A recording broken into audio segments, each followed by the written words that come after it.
மக்கள் வந்து இன்னைக்கு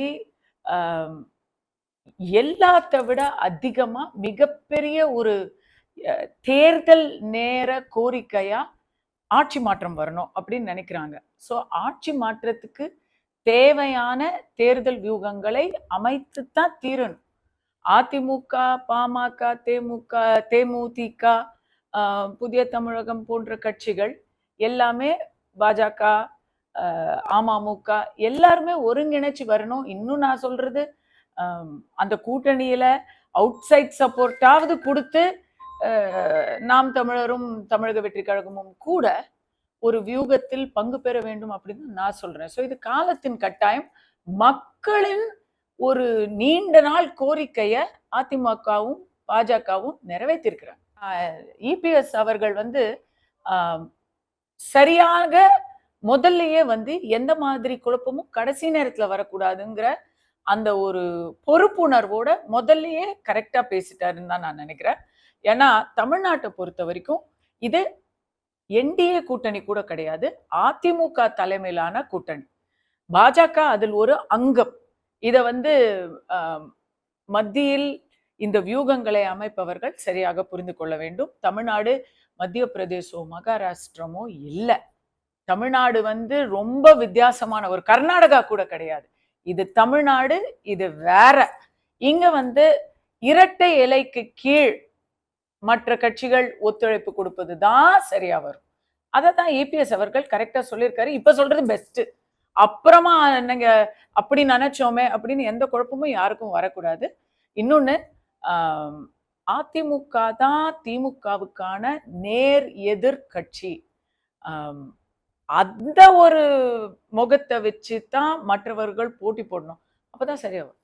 பார்லிமெண்ட் வந்து டோட்டலி வேற. பார்லிமெண்ட்டை பொறுத்த வரைக்கும் அதிமுக தலைமையான விஷயம் கிடையாது. நம்ம மக்கள் வந்து பார்லிமெண்ட்ல மத்தியில யாருன்னு பார்த்து அவங்களுக்கு ஓட்டு போடுவாங்க. அங்க அது வந்து பிஜேபியா இல்ல பிஜேபிக்கு எதிரா, இவ்வளவுதான் அங்க கேள்வி. ஆனா சட்டமன்றம் அப்படி இல்லை. சட்டமன்றத்துல இது வந்து திமுகவா அதிமுகவா வேற ஏதாவது ஒரு மூன்றாவது சக்தியா அப்படிங்கிற ஒரு கேள்விதான் பதில் சொல்லுவாங்க மக்கள். என்னை பொறுத்தவரைக்கும் மக்கள் வந்து வேற யாருங்கிறத விட யார் இருக்கக்கூடாதுங்கிறத ரொம்ப தெளிவாக அனுபவப்பட்டுக்கிட்டு இருக்காங்க. அதுக்கேற்ற மாதிரிதான் சட்டமன்ற தேர்தல் வரும். பார்லிமெண்ட்ல டெபாசிட் இழந்ததுன்னு நீங்க சொன்னீங்க. அதுக்கு காரணம் என்னைக்குமே வந்து தேசிய அளவுல அதிமுகவை விட பிஜேபி அப்படிங்கிற ஒரு இடத்துக்கு அதே மக்களே ஓட்டு போட்டிருப்பாங்க. ஒரு டைம்ல கூட்டணியில இருந்த கட்சி தானே, அந்த ஒரு ஞாபகத்துல நினைவுல போட்டிருப்பாங்க. பல பேருக்கு தெரியாது, கூட்டணி இல்லைன்னே தெரியாது. இப்ப நான் வந்து வேற்று மாநிலத்துல போய் பேசி, நான் வந்து கேரளா, கர்நாடகா போன்ற மாநிலங்கள்ல கடந்த 2 வாரங்களாக சுற்றுப்பயணத்தை மேற்கொண்டு இருந்தேன். அந்த நேரத்துல இன்னும் இங்க வந்து பாஜகவுல தலைமை மாறி இருக்குங்கிறது அங்கெல்லாம் இன்னும் போய் சேரல ரெஜிஸ்டராவில். ஸோ இதெல்லாம் வேற, இந்த கணக்கெல்லாம் வேற. பார்லிமெண்ட் தேர்தல் போது விஜயோடைய கட்சியே இல்லை, இன்னைக்கு இருக்கு. பார்லிமெண்ட் தேர்தல் போது பாஜக தலைமை வேற, இன்னைக்கு வந்து நயனா நாகேந்திரன் அவர்கள் இருக்கிறாங்க. அப்ப கூட்டணி இல்லை, இப்ப கூட்டணி இருக்கு. மக்களுக்கும் எல்லாமே பார்த்துதாங்க இருக்காங்க. They will vote for the right choice. இல்ல, அவங்க நிறைய ஸ்ட்ராட்டஜிஸ் வந்து பார்ட்டியில இருக்கிறதே வந்து அவங்களுக்கு வந்து பாசிட்டிவா ஒர்க் அவுட் ஆகல. ஒவ்வொருத்தர், நிறைய பேர், எல்லாருக்கும் ஒவ்வொரு கருத்து இருக்கு, எல்லாருக்கும் ஒவ்வொரு அணுகுமுறை இருக்கு. அது வந்து இப்ப நம்ம ஓப்பனா சொல்லுவோமே, தாவேகா தமிழக வெற்றி கழகம் என்பது விஜய் அவர்களுடைய பார்ட்டி. விஜய்க்காகத்தான் அங்க வந்து எல்லாருமே வந்து அவர் பின்னாடி வர்றாங்க. ஆதரவாளர்கள், வாக்காளர்கள், முதல் தலைமுறை இளைஞர்கள் எல்லாரும் விஜய்க்காக தான் வராங்க. அங்க இருக்கக்கூடிய பிரசாந்த் கிஷோருக்காகவோ இல்ல கட்சியில இருக்கக்கூடிய எல்லாம் பெரிய தலைவர்கள் தான், அவங்களுக்காக வரல. அவங்க எவ்வளவு நல்லா பேசினாலும் அவங்க இந்த ஒரு வருடத்துக்குள்ள அவங்களுக்கான அடையாளத்தை உண்டு பண்ணி அடுத்த கட்ட தலைவர்களா அவங்க வந்து ப்ரொஜெக்ட் ஆகணும்னு நினைக்கிறது வந்து பேக்ஃபயர் ஆகுது. என்னோட தாழ்மையான அபிப்பிராயம். இதனால யாரையும் நம்ம வந்து குறைத்து மதிப்பிடல. பட் விஜய் தான் கட்சியுடைய முகம், அடையாளம் அண்ட் ஈர்ப்பு சக்திங்கிறத வந்து யாரும் மாற்று கருத்து இருக்க முடியாது. அதை வந்து கெடுக்கிற மாதிரி ஸ்ட்ராட்டஜி சரியா ஒர்க் அவுட் ஆக மாட்டேங்குது. ஒண்ணு. ரெண்டாவது, தமிழகத்துல இன்னைக்கு முக்கியமாக மக்கள் பிரச்சனைகளை அவர் வந்து கொஞ்சம் ரொம்ப மென்மையா ஹேண்டில் பண்றாரு. எல்லாத்துக்குமே வந்து அறிக்கை மட்டும் கொடுக்குறாரு. அம்பேத்கர் அவர்கள் சிலைக்கு மாலை போடுறது கூட ஈசிஆர்ல இருக்கிற அம்பேத்கர் சிலைக்கு தான் போடுறாரு. மக்களை அவர் வந்து சந்திக்கணும் அப்படிங்கிறது வந்து அது கம்பல்சரி. அது அவர் எவ்வளவு நாள் தள்ளி போட போறாருன்னு தெரியல. அதனாலதான் கொஞ்சம் கொஞ்சமா இப்போ மற்றவங்க எல்லாம் ஒர்க் ஆரம்பிச்சிட்டாங்க. திமுகவை பொறுத்த வரைக்கும் வேற லெவல் ஒர்க் ஆரம்பிச்சிட்டாங்க. அங்கங்க அவங்க வந்து எப்படியாச்சும் ஆபாசமாவது பேசியாவது டெய்லி ட்ரெண்டிங் ஆகிக்கிட்டு இருக்காங்க. மற்ற கட்சிகள்லாம் அவங்களுடைய தேர்தல் வேலைகளை ஆரம்பிச்சிட்டாங்க. இவர் இன்னும் வெளியவே வரலங்கிறது ஒரு விஜய் ரசிகையா எனக்குமே ஏமாற்றமா இருக்கும் பொழுது வாக்காளர் பெருமக்களுக்கு கண்டிப்பா ஒரு இல்லைங்க. இப்போ வந்து அதான் இது 2021 கிடையாது, இது 2026. 2021ல பாஜக கூட்டணியோட இணைஞ்சதுனால அதிமுகவுக்கு இருந்த வெகுவாரான சிறுபான்மையினர் ஆதரவுங்கிறது அவங்களுக்கு இல்லாம போச்சு அப்படிங்கிறது உண்மைதான். அதனால அவங்க பல இடங்கள்ல பின்னடைவை சந்திச்சாங்கிறதும் உண்மைதான். அப்போ பாஜகவுக்கு தமிழ்நாட்டுல நோட்டாவுக்கு வாக்கு கூட கிடையாது. அது ரொம்ப ஒரு அறிமுகமே குறைவாக இருந்த நோட்டாவுக்கு தானே வாக்கு. இதை நம்ம சொல்றது வந்து உண்மையத்தான் சொல்றோம். அப்போ இன்னைக்கு அந்த நிலைமையில இது இன்னைக்கு டோட்டலா டிஃப்ரெண்டா இருக்கு.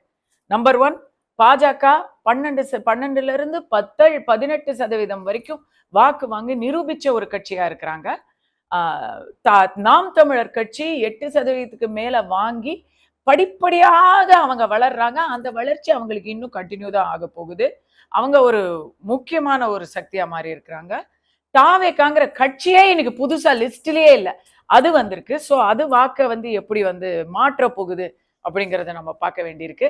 எல்லாத்துக்கும் மேல பார்லிமெண்ட் எலெக்ஷன் போது, சட்டமன்றத்தும் போது அதிமுக உள்ளேயே உட்பூசல்கள் நிறைய இருந்தது. இப்போ யாரு உண்மையான அதிமுகலாம் அங்க நிறைய பஞ்சாயத்து இருந்தது. இன்னைக்கு அந்த மாதிரி குழப்பங்கள் அதிமுகவுக்கு இல்லை. இரண்டாவது, யார் எதிரி அப்படிங்கிறதுல யாருக்கான குழப்பமுமே இல்லை. அப்போ வந்து இவரா நானா கட்சி யாருக்குங்கிற குழப்பம்லாம் இருந்தது. இன்னைக்கு வந்து அடுத்த தேர்தல்ல யார் ஆட்சி அமைக்கணுங்கிற ஒரே இலக்கு தான் இருக்கு. திமுக மட்டும்தான் எதிரி. சோ திமுகவுடைய ஆட்சியில ஏற்கனவே நொந்து நூடுல்ஸ் ஆன மக்களுக்கு குழப்பம் இல்லாம சீரா இவங்க வந்து போட்டியிட்டா மட்டும் போதும். அதுல ஒன்றும் பிரச்சனை. This totally different electoral field. இல்ல, வக்ஃப் விஷயத்துல அவங்களுக்கு சிறுபான்மையினர் ஓட்டு நிறைய இடங்கள்ல அதிகரிக்குது. இதை நீங்க கேட்டு ஆச்சரியப்படலாம். தமிழ்நாட்டுல வந்து பிரச்சாரம் அப்படிங்கிறது ஆளுங்கட்சி தங்களுடைய சார்பு மீடியா மூலமாக கொடுக்கக்கூடிய செய்திகள் பிரச்சாரங்களை நம்பி நீங்க நினைக்காதீங்க. கள நிலவரம் வேறையா இருக்கு. வக்ஃப் திருத்த மசோதாவில் பெண்களுக்கு அதிக அளவுல உரிமைகளும் சில இடங்கள்ல ஒரு கருத்து வேறுபாடு வரும் பொழுது மக்களுக்கு எது மிக மிக நன்மை பயக்குமோ அந்த மாதிரி ஒரு தீர்வை காண வேண்டும் அப்படிங்கிற ஒரு மனிதாபிமானமான ஒரு விஷயமும் ஒரு தீர்வை கொடுக்குற மாதிரி ஒரு விஷயமும் கொடுத்துருக்காங்க. இதை வந்து இஸ்லாமிய சமுதாயினர் மிகப்பெரிய அளவுல இதை வரவேற்கிறாங்க. கண்டிப்பா இது வந்து கொஞ்சம் யோசிக்க வேண்டிய விஷயம்தான். ஒரு வக்ஃப் விஷயத்துல இந்துக்களுக்கு என்ன வேலை அப்படின்னு நம்ம கேட்கிறோம். ஆனா தமிழ்நாட்டுடைய ஒரு யதார்த்த உண்மை நிலவரம் என்னன்னா, இன்னைக்கு HRCன்னு சொல்றோம். கோயில்களை யார் கட்டுப்பாடுல வச்சிருக்காங்கன்னா, சனாதனத்தை அழிக்க வேண்டும், இந்து மதத்து பண்டிகைகளுக்கு நாங்க வந்து எதுக்கு வாழ்த்து சொல்லணும் அப்படின்னு கேட்கிற நாத்திகர்கள் கொள்கை உடையவர்கள் தான் வந்து HRCயை கண்ட்ரோல் பண்றாங்க. அதனால கோயில்களுக்கு ஏதாவது பாதிப்பு ஏற்பட்டுடுச்சா? அவங்களுடைய அரசாங்கத்திலே அவங்க இல்ல, நாங்க தான் அதிகமா வந்து குடமுழுக்கு பண்ணியிருக்கிறோம், நாங்க தான் அதிக அளவுல இந்துக்களுக்கு சேவை பண்ணியிருக்கிறோம் அப்படின்னு முதலமைச்சர்ல இருந்து அறநிலையத்துறை அமைச்சர் வரைக்கும் டெய்லி வந்து இப்போ புள்ளி விவரங்களை சொல்லலையா? அப்ப மெஜாரிட்டிக்கான ஒரு விஷயமே மைனாரிட்டி கண்ட்ரோல் பண்ணும் பொழுது மைனாரிட்டிக்கான விஷயத்த மெஜாரிட்டி கண்ட்ரோல்ல ஒரு 2 ரெப்ரசன்டேஷன் கண்ட்ரோல் இல்லை. மைனாரிட்டி விஷயங்கள்ல ஒரு மெஜாரிட்டிக்கு ஒரு ரெப்ரசன்டேஷன் இருக்கணும் அப்படிங்கிறது ஒரு வகையில சரிதான். பட் கண்டிப்பா அது வந்து சிறுபான்மையினருடைய உரிமைகளையும் உணர்வுகளையும் மிதிக்கும்படியாக இருக்கக்கூடாது. அதை விட என்ன கேட்டா, நான் வந்து இன்னைக்கு வந்து மெஜாரிட்டிக்கு இருக்கக்கூடிய கம்ப்ளைண்ட்ஸை எடுத்துக்கிட்டு அதை மைனாரிட்டி தலைவர்கள், இஸ்லாமிய வக்ஃப் இஸ்லாமிய தலைவர்களே வந்து அதை ஒரு தரம் மறுபரிசீலனை பண்ற மாதிரி ஒரு மாற்றி அமைச்சா போதும். இது பிரிந்தவர் கூடினார்கள் அப்படின்னு தான் நாம பார்க்க முடியும். தேர்தல் நெருங்க நெருங்க ஒரு ஒன்றிணைந்த அதிமுக வரக்கூடிய வாய்ப்பு இருக்குது. இது நல்ல விஷயம் தானே. நம்ம வந்து ஒருத்தருக்கு ஒருத்தர் அவங்க வேற வேற இல்ல, கோழி மிதிச்சு குஞ்சு விலகாது. வேற வேற இல்ல. எல்லாருமே அம்மாவுடைய அதிமுக, அம்மாவுடைய கனவு, அத முன்னெடுத்து செல்லக்கூடியவர்கள். அவங்க தோழமையாகவும் ஒரு ஒத்துழைப்போடும் இருக்கிறது நல்லதா தான் நான் பார்க்கிறேன்.